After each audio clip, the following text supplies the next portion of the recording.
ನಮಸ್ತೆ. ನನ್ನ ಹೆಸರು ಮಹೇಶ ಅಂತ. ನಾನು ನಿಮಗೆ ಎಸ್ ಬಿ ಐ ಕ್ಯಾಪ್ ಸೆಕ್ಯೂರಿಟೀಸಲ್ಲಿ ಯಾವ ಥರ ಸಿಂಪಲಾಗಿ ನಮಗೆ ಆ್ಯಪನ್ನು ಯೂಸ್ ಮಾಡ್ಬೋದು ಅಂತ ಹೇಳಿಕೊಡ್ತಾಯಿದ್ದೀನಿ, ಆಯಿತಾ. ಇದರಲ್ಲಿ ನೋಡಿ, ನಿಮಗೆ ವಾಚ್ ಲಿಸ್ಟಲ್ಲಿ ಕ್ಲಿಕ್ ಮಾಡಿದರೆ ಅಂದರೆ ರೆಡಿಮೇಡಾಗಿ ನಿಫ್ಟಿ 50 ಕಂಪನೀಸ್ ಆಲ್ರೆಡಿ ಆ್ಯಡ್ ಆಗಿರೋದು ಕಾಣುತ್ತೆ. ಇಲ್ಲಿ ನೋಡಿ, Reliance, T C S, H D F C bank, I C I C I bank, Bharti Airtel, S B I N, Infosys, Hindustan Unilever, ಈ ಥರ ಏನಾಗುತ್ತೆ, ರೆಡಿಮೇಡ್ 50 ಕಂಪನೀಸ್ ಅಂದರೆ ನಿಫ್ಟಿ 50ಯಲ್ಲಿ ಬರುವಂಥ 50 ಕಂಪನಿಯ ಲಿಸ್ಟ್ ಆಲ್ರೆಡಿ ರೆಡಿಮೇಡಾಗಿ ಸಿಗುತ್ತೆ ಇಲ್ಲಿ, ಆಯಿತಾ. ಇದೇ ಥರ ನಿಮಗೆ ಸ್ವಂತ ನಿಮ್ಮದು ಓನ್ ಆಗಿ ಏನು ಮಾಡ್ಬೋದು, ವಾಚ್ ಲಿಸ್ಟ್ 1, 2, 3, 4, 5 ಅಂತ ಈ ಥರ ಸಪ್ರೇಟಾಗಿ ನಿಮಗೆ ಆ್ಯಡ್ ಮಾಡ್ಕೋಬೋದು. ಒಂದೊಂದು ವಾಚ್ ಲಿಸ್ಟಲ್ಲಿಯೂ ಕೂಡ ನಿಮಗೆ 50 ಶೇರ್ಸನ್ನು ಆ್ಯಡ್ ಮಾಡ್ಬೋದು. ನಾನು ಇಲ್ಲಿ ನೋಡಿ, ಫಸ್ಟ್ ಲಿಸ್ಟಲ್ಲಿ ನಿಫ್ಟಿ ಬೀಸ್ ಅಂದರೆ ಸೆಕ್ಟರ್ ವೈಸ್ ನಿಮಗೆ ಈ ಥರ ಸ್ಪ್ಲಿಟ್ ಮಾಡ್ಕೊಂಡು ಬೇಕಿದ್ರೆ ನಿಮ್ಮದೇ ಆದ ಒಂದು ಪೋರ್ಟ್ಫೋಲಿಯೋವನ್ನು ನಿಮಗೆ ಕ್ರಿಯೇಟ್ ಮಾಡ್ಬೋದು. ಅಂದರೆ ಸಪ್ರೇಟಾಗಿ ಈ ಥರ ಆ್ಯಡ್ ಮಾಡ್ಬೋದು. ಏನಿಲ್ಲ, ನೀವು ಇಲ್ಲಿ ಉದಾಹರಣೆಗೆ ನೋಡಿ, ಈ ಥರ ಕ್ಲಿಕ್ ಮಾಡಿ ನೋಡಿ, ಎಸ್ ಬ್ಯಾಂಕ್, ಆಯಿತಾ. ಈ ಥರ ಟೈಪ್ ಮಾಡಿ ಇಲ್ಲಿ ಬಿ ಎಸ್ ಅದರ ಪಕ್ಕದಲ್ಲೇ ಪ್ಲಸ್ ಬಟನ್ ಅಂತ ಇದೆಯಲ್ಲ, ಈ ಪ್ಲಸ್ ಬಟನಲ್ಲಿ ಕ್ಲಿಕ್ ಮಾಡಿದರೆ ರೈಟ್ ಟಿಕ್ ಬರುತ್ತೆ. ಅಂದರೆ ಇದು ಎನ್ ಎಸ್ ಸಿ, ಇದು ಬಿ ಎಸ್ ಸಿ, ಎರಡನ್ನು ಕೂಡ ಆ್ಯಡ್ ಮಾಡ್ಕೊಂಡಿದ್ದೀನಿ. ಈ ಥರ ನಿಮಗೇನು ಮಾಡ್ಬೋದು, ಆ್ಯಡ್ ಮಾಡ್ಕೋಬೋದು. ಸ್ಟಾಕನ್ನು ವಾಚ್ ಲಿಸ್ಟಲ್ಲಿ ನಿಮ್ಮದು ವಾಚ್ ಲಿಸ್ಟಲ್ಲಿ ಆ್ಯಡ್ ಮಾಡ್ಬೋದು.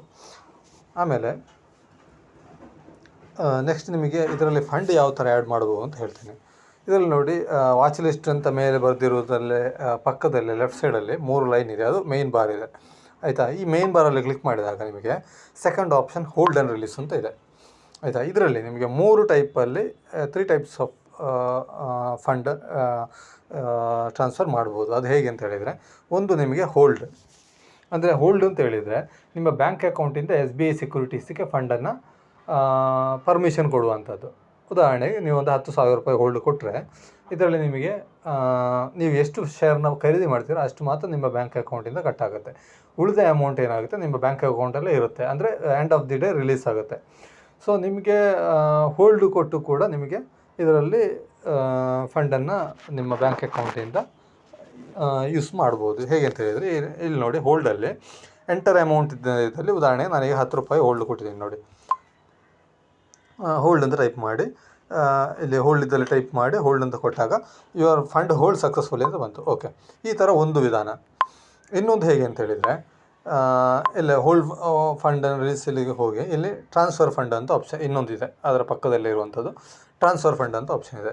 ಈ ಟ್ರಾನ್ಸ್ಫರ್ ಫಂಡ್ ಆಪ್ಷನಲ್ಲಿ ನಿಮಗೆ 2 ಆಪ್ಷನ್ ಬರುತ್ತೆ. ಒಂದು ನೆಟ್ ಬ್ಯಾಂಕಿಂಗ್ ಥ್ರೂ ಕೂಡ ನಿಮಗೆ ಟ್ರಾನ್ಸ್ಫರ್ ಮಾಡ್ಕೋಬೋದು. ಇಲ್ಲಿ ಅಮೌಂಟನ್ನು ಟೈಪ್ ಮಾಡಿ 10,000 ಅಂತ ಟೈಪ್ ಮಾಡಿ ಟ್ರಾನ್ಸ್ಫರ್ ಫಂಡ್ ಅಂತ ಕೊಟ್ಟಾಗ ಏನಾಗುತ್ತೆ, ನಿಮ್ಮ ಎಸ್ ಬಿ ಐದು ಬ್ಯಾಂಕ್ ಅಕೌಂಟಿಗೆ ಕನೆಕ್ಟ್ ಆಗುತ್ತೆ. ಅಥವಾ ನೀವು ಯಾವುದು ಬ್ಯಾಂಕನ್ನು ಆ್ಯಡ್ ಮಾಡ್ಕೊಂಡಿದ್ರೆ ಆ ಬ್ಯಾಂಕ್ ಅಕೌಂಟಿಗೆ ನಿಮಗೆ ಕನೆಕ್ಟ್ ಆಗುತ್ತೆ. ಅಲ್ಲಿಂದ ನಿಮಗೆ ಏನು ಮಾಡ್ಬೋದು, ನೀನು ಯೂಸರ್ ಐ ಡಿ ಪಾಸ್ವರ್ಡನ್ನು ಹಾಕ್ಕೊಂಡು ಫಂಡ್ ಟ್ರಾನ್ಸ್ಫರ್ ಮಾಡ್ಬೋದು. ಇನ್ನು ಎರಡನೇ ವಿಧಾನ ಏನು ಅಂತ ಹೇಳಿದರೆ, ಇದರಲ್ಲಿ ನೋಡಿ, ನಿಮ್ಮದು U P I I D through, ಅದು ಯು ಪಿ ಐ ಡಿ ಅಂದರೆ ನಿಮಗೆ ನಿಮ್ಮದು ಗೂಗಲ್ ಪೇ ಅಥವಾ ಫೋನ್ಪೇ ಈ ಥರದಲ್ಲೂ ಕೂಡ ನಿಮಗೆ ಫಂಡನ್ನು ಟ್ರಾನ್ಸ್ಫರ್ ಮಾಡ್ಬೋದು. ಹೇಗೆ ಅಂತ ಉದಾಹರಣೆ ತೋರಿಸ್ಕೊಡ್ತೀನಿ. ಇಲ್ಲಿ ನೋಡಿ, ನಾನೊಂದು 100 ರೂಪೀಸ್ ಗೂಗಲ್ ಪೇ ಥ್ರೂ ನಾನು ನಿಮಗೆ ಫಂಡ್ ಟ್ರಾನ್ಸ್ಫರ್ ಮಾಡೋದು ಹೇಗೆ ಅಂತ ಹೇಳಿಕೊಡ್ತೀನಿ. ನೋಡಿ, ಇಲ್ಲಿ 100 ರೂಪೀಸ್ ಅಂತ ಹೊಡೆದಿದ್ದೇನೆ. ಇಲ್ಲಿ ಫಂಡ್ ಟ್ರಾನ್ಸ್ಫರ್ ಅಂತದಲ್ಲಿ ಇಲ್ಲಿ ನಮ್ಮದು U P I I D, ಆಯಿತಾ. ಮಹೇಶ ಪಾಡಿನ ಈ ಥರ U P I I D ಕೊಟ್ಟಿದ್ದೀನಿ ನೋಡಿ.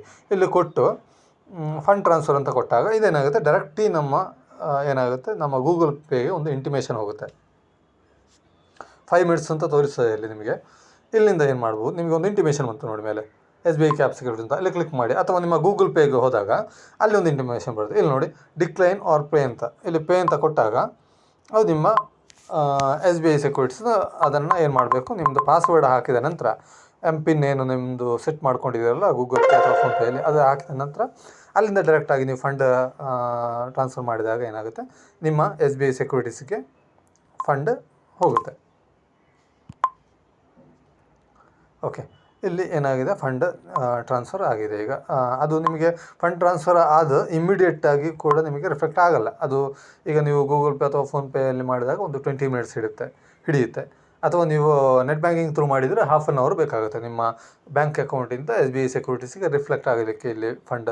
ಇಲ್ಲಿ ನಿಮಗೆ ಅದನ್ನು ಚೆಕ್ ಮಾಡ್ಕೋಬೋದು. ಇಲ್ಲಿ transfer, release, withdrawal and transfer history ಇಲ್ಲಿ ಸ್ಕ್ರೋಲ್ ಈ ಕಡೆ ಲೆಫ್ಟ್ ಇದನ್ನು ಇದು ಮಾಡಿಕೊಂಡಾಗ ಟ್ರಾನ್ಸ್ಫರ್ ಹಿಸ್ಟ್ರಿ ಅಂತ ಕಾಣ್ತಾ ಇದೆಯಾ, ಇಲ್ಲಿ ಮಾಡಿದರೆ ನೋಡಿ, ಇಲ್ಲಿ ಫಂಡ್ ಟ್ರಾನ್ಸ್ಫರ್ ಸಕ್ಸಸ್ಫುಲಿ, ಏನು ನಾನು 10,000 ರೂಪೀಸ್ ಏನು ಕೊಟ್ಟಿದ್ದೀನಿ ಅದು ಇನ್ ಪ್ರೋಸೆಸ್ಸಲ್ಲಿದೆ. ಫಂಡ್ ಟ್ರಾನ್ಸ್ಫರ್ ಮಾಡಿದ್ದು ಇನ್ನೂ ಕೂಡ ಏನು SBI ನನ್ನ ಬ್ಯಾಂಕ್ ಅಕೌಂಟಿಂದ SBI ಸೆಕ್ಯೂರಿಟೀಸ್ಗೆ ಇನ್ನೂ ಕೂಡ ಕ್ರೆಡಿಟ್ ಆಗಿಲ್ಲ ಅಂತ, ಅಂದರೆ ಪ್ರೊಸೆಸ್ಸಲ್ಲಿದೆ. ಇದೇನಾಗಿದೆ, 100 ರೂಪೀಸ್ ಏನು ಗೂಗಲ್ ಪೇಲಿ ಅಮೌಂಟ್ ಟ್ರಾನ್ಸ್ಫರ್ ಮಾಡ್ಕೊಂಡಿದ್ದೀನಿ ಅದು ಸಕ್ಸಸ್ ಆಗಿ ಫಂಡ್ ಕ್ರೆಡಿಟ್ ಆಗಿದೆ. ಅದು ನಿಮಗೆ ಎಲ್ಲಿ ಮಾಡ್ಬೋದು ಅಂದರೆ ವಾಚ್ ಲಿಸ್ಟ್ ಪಕ್ಕ 3 ಲೈನ್ ಇದೆಯಲ್ಲ ಮೇಲೆ, ಇಲ್ಲಿ ಕ್ಲಿಕ್ ಮಾಡಿದಾಗ ಲಿಮಿಟಲ್ಲಿ ಹೋದರೆ ಇಲ್ಲಿ ನಿಮಗೆ ಕಾಣುತ್ತೆ ಅಮೌಂಟ್ ನಿಮಗೆ ಕ್ರೆಡಿಟ್ ಆಗಿದೆಯೋ ಇಲ್ಲೋ, ಅವೈಲಬಲ್ ಲಿಮಿಟಲ್ಲಿ ನಿಮಗೆ ತೋರಿಸ್ತದೆ.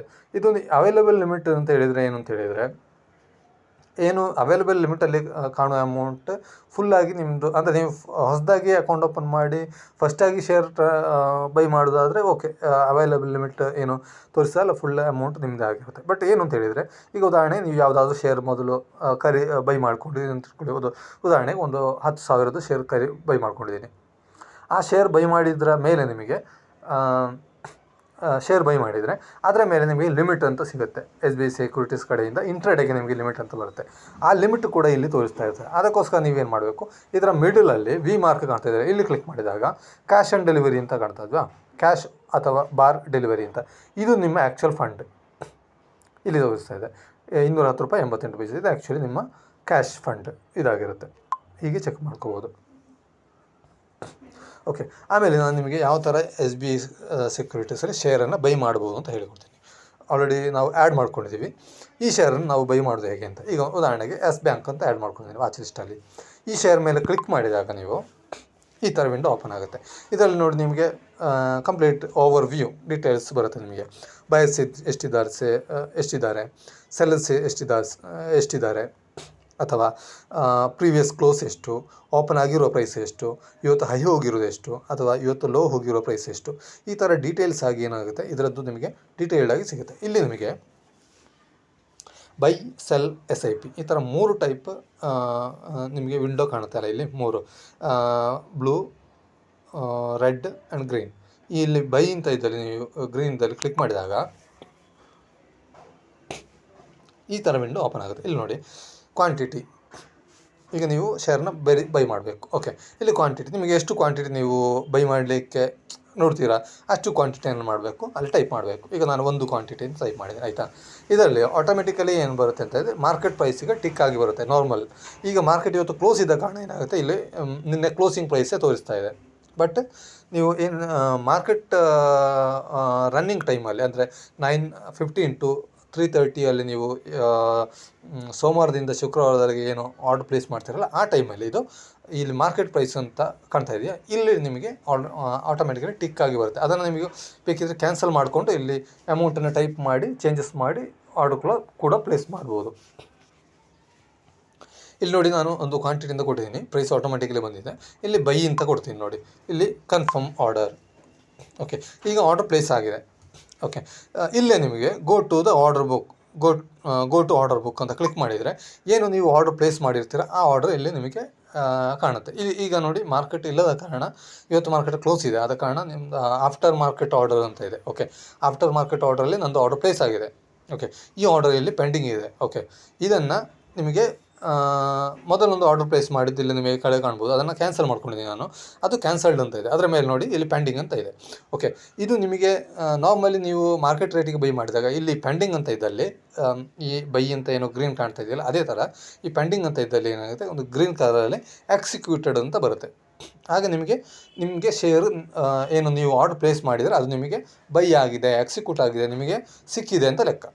ಓಕೆ, ಇದನ್ನು ನೀವು ಇಲ್ಲೇ ಮೇಲೆ ನೋಡಿ ಟುಡೇ ಪೊಸಿಷನ್ ಅಂತ ಇದೆಯಲ್ಲ, ಇಲ್ಲಿ ಕ್ಲಿಕ್ ಮಾಡಿದಾಗ ಇಲ್ಲಿ ನಿಮಗೆ ಶೋ ಆಗುತ್ತೆ. ಈ ಟುಡೇ ಪೊಸಿಷನ್ ಅಂತ ಇದ್ದಲ್ಲಿ ನಿಮಗೆ ಶೋ ಆಗುತ್ತೆ, ಏನು ನೀವು ಶೇರ್ನ ಬೈ ಮಾಡ್ಕೊಂಡಿದ್ರೆ ಅದು ಟುಡೇ ಪೊಸಿಷನಲ್ಲಿ ನಿಮಗೆ ಏನಾಗುತ್ತೆ, ಎಷ್ಟು ಕ್ವಾಂಟಿಟಿ ಎಷ್ಟು ಪ್ರೈಸಿಗೆ ಬೈ ಮಾಡಿದ್ದೀರಾ ಅಂತ ಅಲ್ಲಿ ನಿಮಗೆ ಶೋ ಆಗುತ್ತೆ.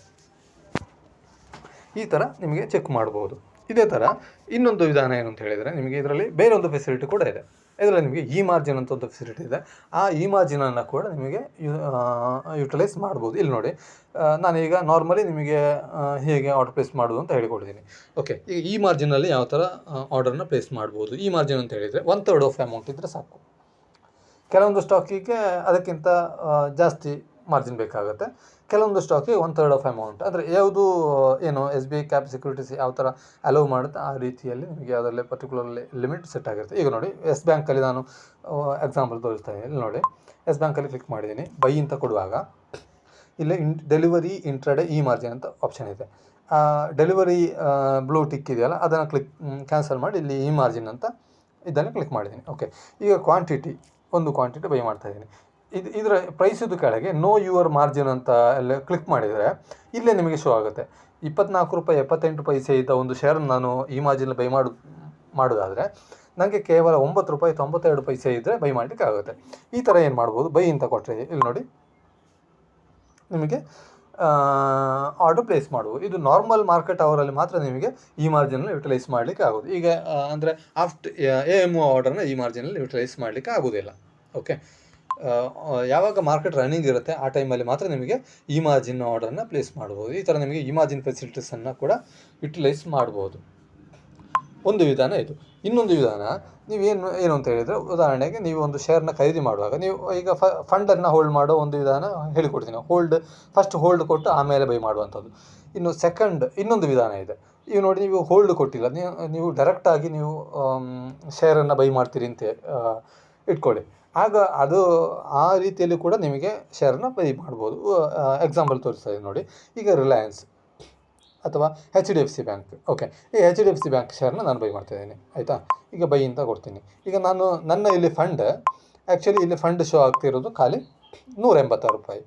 ಸೊ ನಾನು ಈಗ ಫಂಡ್ ಆ್ಯಡ್ ಮಾಡದೇನೆ ನನಗೆ ಡೈರೆಕ್ಟ್ ಬೈ ಮಾಡಲಿಕ್ಕೆ ಆಗುತ್ತೆ. ಆಗ ಫಂಡ್ ನಮ್ಮ ಅಕೌಂಟಿಂದ ಹೋಲ್ಡ್ ಮಾಡಬೇಕಾ ಅಂತ ಅದು ಆಟೋಮೆಟಿಕಲಿ ಕೇಳುತ್ತೆ ನಮಗೆ.